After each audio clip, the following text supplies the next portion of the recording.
So you said you've got to go 20 minutes ago and you said goodbye and you're still talking to that person, or the alternative, you spend hours on a phone call to somebody and you just can't get off and you just can't end. This video is for you because I want you to know that when you're doing that, that is your inner child totally in control of the experience. And what is happening is your abandonment wound is raising its head. And what I'm going to do in this video is talk you through why you do that. And I'm also going to give you the solution and how you can actually talk to your inner child, even if you've never met your inner child, and actually make the transformation and the difference, and give you the exact words that you need to say if you're somebody that does that. So the reason why you can't get off the phone, or you stay on for hours and hours, 6, 7 hours, whatever, and then of course what happens then, you're going to feel knackered. The reason why you're doing that is you are fearing the end of the connection. You can't stand the silence. And what is happening is, because you're abandoning yourself, you're people pleasing, and you're hoping that that person wants to stay on the phone as long as you do. And one of the beliefs that your inner child has is out of sight, out of mind. So what we end up doing is we end up staying on the phone for ages and ages, because yes, the connection feels great, it feels amazing. And specifically, if you're one of those people that does this in the very beginning of a relationship and you are all in, what is happening massively there is that huge abandonment wound is coming up. And that's probably coming up for both of you, because I want you to know that when you meet someone new, they are going to mirror back the exact wounds you have.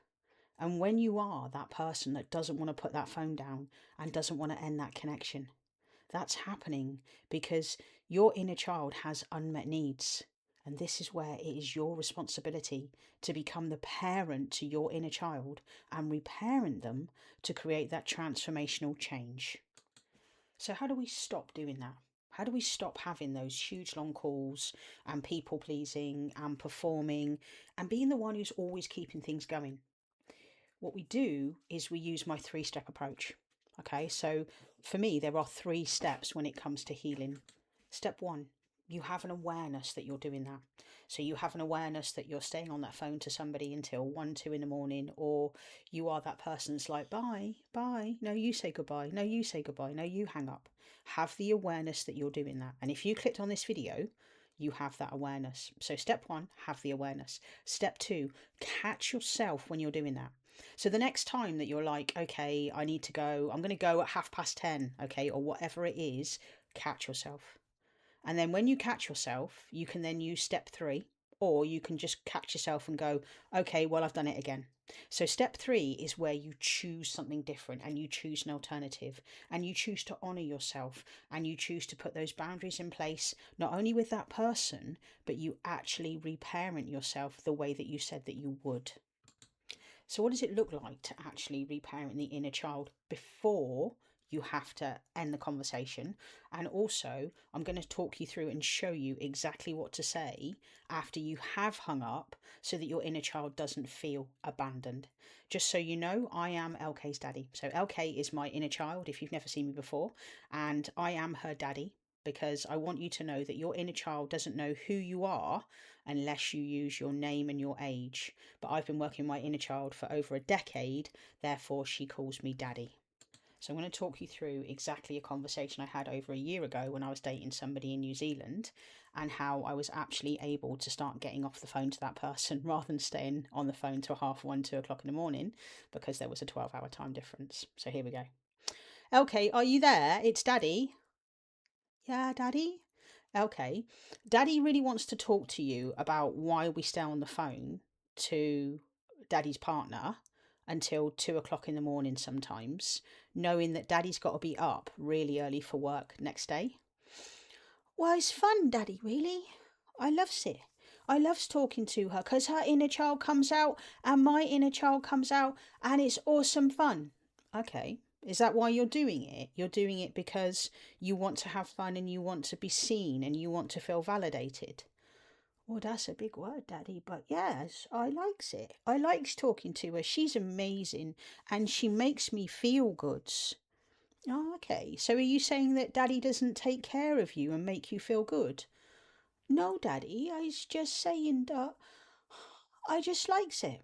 Okay, well, I know that you like it, all right, but we've been doing this for a couple of weeks now and daddy is exhausted, okay? And I know that it's also impacting her. when we are staying on the phone really late because she's not getting things done too. Oh, I didn't know. Okay, well, what I want you to know, LK, is that we need to make sure that we get to bed at a decent time.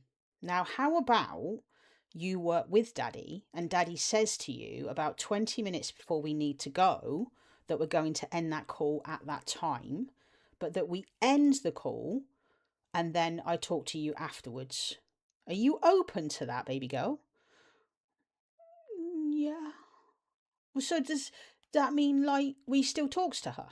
Yeah, of course, LK. I'm not saying don't have phone conversations with her. What I am saying is she's got two children and they're young and she needs to spend time with them. And I've also got a business to run, LK.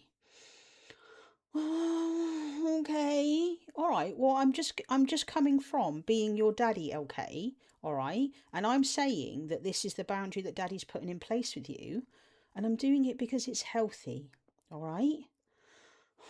I don't know. Okay. Well, what's the problem here, LK? What is it? What is driving you to do that?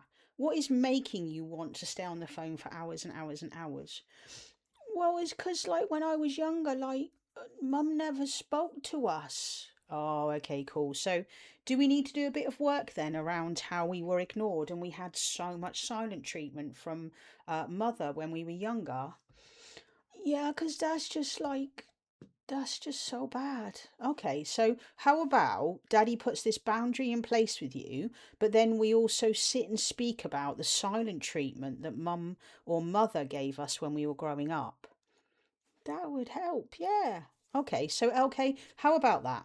How about Daddy says at 10 p.m. tonight, when we speak to Daddy's partner over in New Zealand, that we say we're going to end the phone call at 10:30 our time.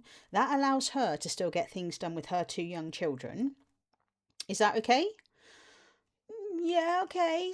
All right. So what I'm going to do though is I want you just to know that we're going to do that tonight and we're going to make sure that we end the phone call at 10:30. That means Daddy's going to feel a lot better. LK will feel a lot better. Yeah? Okay. Cool. All right, LK. Well, Daddy loves you so much. And I want you to know I'm so proud of you. And Daddy will also sit and do that work with you over why Mother used to ignore us so much as a child. Is that going to help? Yeah, that would really help. And LK, I just want to remind you that Daddy is always, always here all of the time, and you can always talk to Daddy whenever you want, yeah? Yeah, okay, Daddy. Okay, well, Daddy loves you, baby girl. And tonight, we're going to end that phone call at 10:30, and Daddy's going to go to bed, okay? Yeah, okay, Daddy. Love you, LK. Love you. Okay, so that there is an example of a conversation I had back in March 2025 where I was staying up until 2 o'clock in the morning and I was getting hardly any sleep, etc. Because what I was doing was I was people pleasing. So that's just an example that you can use there, and that's a true dialoguing kind of example of how things would have gone. But can you see that I'm quite compassionate, but that I am also looking for the deeper reason? Because I want you to know that when you start reparenting your inner child, yes, you reparent what is happening right now, but I don't believe that you have to go back to the past to actually resolve stuff. What we need to understand is, like my inner child said there, it's because Mother used to be silent. I used to have the silent games played on me as a kid, and my mum would talk to me and she wouldn't, for example. And that's probably true for you, right? So let me just show you an example of what it's like when actually you reparent after your inner child has done that, because that's the bit that we really need to do. We need to praise our inner child, especially if you are someone that's got that massive abandonment wound and you struggle to know when you're doing a good job, okay? So here's an example that I would use. LK, are you there? It's Daddy. Yeah, hello, Daddy. Hi, LK. I just want to say well done on being brilliant and ending that phone call with Daddy's partner at 10:30, just like Daddy said. Well, that's okay. Did you have a really good phone call, though? Did you enjoy that? Yeah. And were you okay with Daddy just ending it like that? Because I did talk to you in my head and I did say to you we were going to go in 20 minutes. Did that help? Yeah, that was good. Okay, okay. So I just want to say, well done. I am so proud of you, baby girl. I think you are amazing and incredible. And I love, love, love that you worked with Daddy on that. Really? Yes, LK. I am so proud of you as your daddy that you did that you honoured daddy's boundary. Well, I was just doing what I said. I know, darling, but I know that we were never given any great feedback when we were a child, and daddy, for example, didn't know when daddy was doing a really good job. Well, that's okay. Okay. Well, daddy loves you so much. I'm so proud of you, baby girl. I think you are amazing and incredible. And I want you to know that we're going to go to sleep right now. And then we can get up and we can speak to daddy's partner in New Zealand in the morning because daddy's going to feel really fresh and up for it. That okay? Yeah, daddy. Okay. Love you, LK. Loves you too, daddy. Okay, cool. And like I say, the baby voice there is just basically for this video, okay? But my inner child, she sounds like that. So can you see that I was really compassionate, I was soft, I was caring, but I was also firm. But I came from that's what my inner child would have loved back then. But for those of you who had no guidance, you had no support, it wasn't safe, you didn't get love, these videos are aimed at you being able to learn how to have those conversations. And that's why I'm showing you rough examples of conversations that I've had with my inner child over time so that you can too. Anyway, I hope you're taking a lot from this video. I'm going to stick a playlist up there absolutely full of other reparenting videos that you can use, other examples that are really going to be able to help you going forward in the future. I hope you've taken a lot from this. I hope it's helped, and I'll catch you on another video soon. All right, cheers, take care, ta-da, bye-bye.